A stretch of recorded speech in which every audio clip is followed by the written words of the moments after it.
화면이 너무 작아가지고. 그만! AI는 정답을 찾았습니다. 나이가 너무 불리해. 내 화면이 더 작아. 근데 요즘에 AI가 너무 발달해서 어떤 분들은 자기 치아 엑스레이 사진을 AI한테 올리고 진단을 해달라고 명령을 하는 사람들이 있더라고요. 들어보셨어요? 들어는 본 것 같아요. 들어는 본 것 같은데 실제로 해본 적은 없거든요. 네, 그래서 이게 꽤 정확하게 나온다고 하는데 그래서 오늘은 AI 대 치과 의사 대결을 한번 해보려고 합니다. 그래서 엑스레이 사진을 드릴 거예요. 엑스레이 사진을 보고 AI랑 치과 의사 누가 더 빠르고 정확하게 진단을 내리는지 한번 해보겠습니다.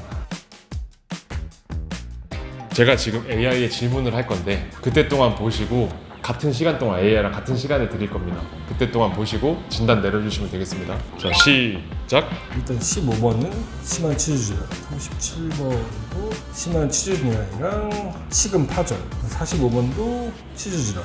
전반적으로 치석이 엄청 많네요. 잇몸 하방에. 그만! 뒤집어주세요. 기억 혹시 나실까요? 원장님 찾으신 거랑 AI가 찾은 거랑 비교 한번 해보시죠. 아, 네네. 그치. 큰 치근당 병선은 뚜렷하게 보이지 않습니다. 안 보이죠. 치족을 높이도 전반적으로 양호합니다. 양호하다니 무슨 소리예요? 여기 뼈 녹은 게 다 보이는데 상악리 4개는 모두 보이지 않습니다. 수복물이 몇 군데 있습니다. 상하 구치부에 수복물이 있다. 이건 크라운이나 인내이나 이런 치료는 아니긴 하거든요. 엑스레이 보면 하악 전치부에는 치열의 중첩이 있고 근데 치주 조직이 양호해 보인다 이렇게 보기에는 일단은 치족을 녹은 게 너무 많고요.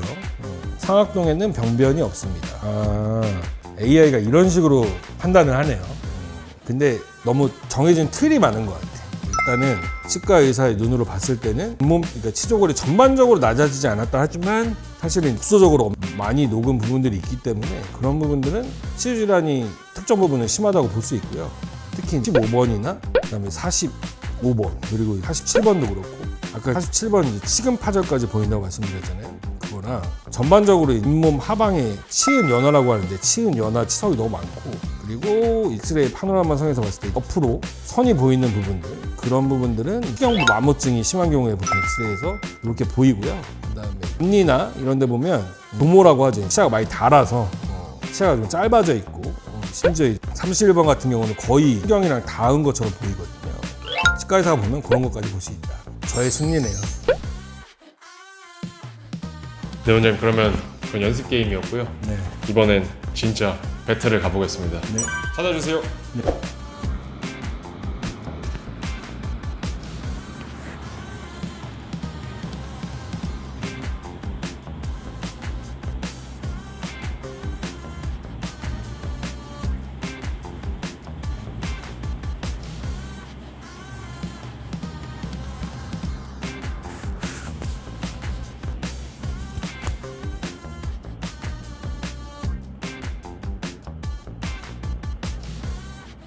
AI는 끝났습니다. 그만. 끝났습니다. 끝났습니다. 어제 그만요. AI가 찾은 거는 첫 번째로는 양쪽 아래 사랑니, 두 번째로는 아래턱 왼쪽에 특이한 방사선 불투과상, 그리고 신경치료한 치아들이 여러 개 보임. 치주 상태가 좀 양호한 편이래요. 그리고 충치는 뚜렷하게 보이지 않는다고 얘기를 합니다. 이게 다예요. 혹시 원장님 의견 있으실까요? 일단 제가 표시한 거는 일단 저도 37번, 아니 38번이죠. 38번 밑에 이렇게 방사선 투과성과 불투과성이 동시에 보이는 병소인데 이거 같은 경우는 정확하진 않지만 조직 검사를 해봐야 정확하긴 하지만 PEOT나 약간 이런 종류의 튜머일 가능성이 좀 있어 보이고요.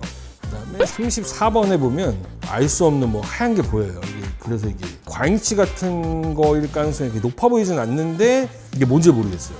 왜냐면 과잉치면 조금 더 아래에 있어야 될 것 같은데 아니면 모돈토마, 치아종이라고 하는 그런 종류일 수도 있고 그 다음에 앞에 우리가 하악 전치부 하방에 보면 방사선 투과성 병소가 이렇게 3개 정도 보이고 그리고 왼쪽 위에 14번 보면 뿌리 끝에 방사선 투과성 병소가 보이고 그리고 인니에도 보면 이상한 게 찍혀 있어요.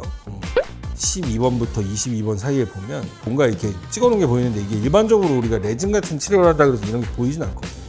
치료를 해도 이렇게 보이진 않겠죠. 그리고 25번 보면 뿌리 끝에 약간 병소 같은 게 보여서 상악동도 약간 부어있는 것처럼 보이거든요. 일단은 그런 게 보이고 그리고 보면 약간 48번에서도 약간 뭔가 이렇게 보니 약간 스크레로시스처럼 병소처럼 보이기도 하는데 이게 병소처럼 보이기도 하거든요. 그래서 48번 사랑니 쪽에도 뭔가 문제가 있는 것 같다. 그런 게 좀 보입니다. 그래서 AI가 말하는 것들은 약간 정형화된 패턴이 있는 것 같아요. 뭐 치저골 높이를 보고, 그다음에 이제 방사선 투과성 병소 아니면 물투과성 병소가 있는지 그런 거 보고, 상악동 보고, 그리고 뭐 심한 충치가 보이면 충치 같은 거는 진단을 잘 할 수 있을 것 같은데, 약간 아직까지는 이게 진단용 AI는 아니니까 약간 디테일이 좀 떨어지는 것 같은 느낌이 좀 있습니다. 근데 되게 기본적인 건 잘 찾는 것 같아서. 그리고 이게 중간중간에 하악 전치부 쪽도 그렇고 방사선이 좀 이렇게 투과된 게 보이는데 AI에서는 하악 좌측에 방사선 불투과상 이거 하나밖에 못 잡아냈어요. 네, 그래서 좀 정확도가 좀 떨어지는 것 같아요. 그래서 일단은 요즘은 뭐 AI 종류가 워낙 많으니까 여러 개를 돌려보면 또 다른 결과가 나올 수도 있겠지만, AI가 사실은 뭐 진단용 AI 같은 경우에는 뭐 지금 몽상의학과를 위협한다 막 이런 얘기도 있잖아요. 시대가 지나면 좀 더 발전되고 치과 의사가 도움을 받는 시대도 오겠죠. 근데 아직까지는 조금 땡땡은 아직은 조금 부족하지 않나 생각합니다. 저도 직접 해보니까 AI가 가지고 있는 기본적인 포맷이 있는 것 같더라고요. 그리고 포맷 아래에 있는 질환이라든지 형태나 이런 거는 판단을 잘 하는 것 같은데, 뭔가 특이한 것들 이런 것들은 아직까지 조금 디테일이 부족하지 않는 생각이 들고, 치과는 정기적으로 검진을 가시는 걸 추천드리고요. 지금까지 챗 GPT와 대결을 해봤는데요. 아무리 AI가 발전해서 진단을 잘 하고 병소를 발견한다고 하더라도 치료는 치과에서 받아야 되기 때문에, 어디가 불편하시면 AI와 상담으로 끝내는 것이 아니고 치과에 방문하셔서 치료받기를 바랍니다. 지금까지 양평도트치과 대표원장 허석이었습니다. 감사합니다.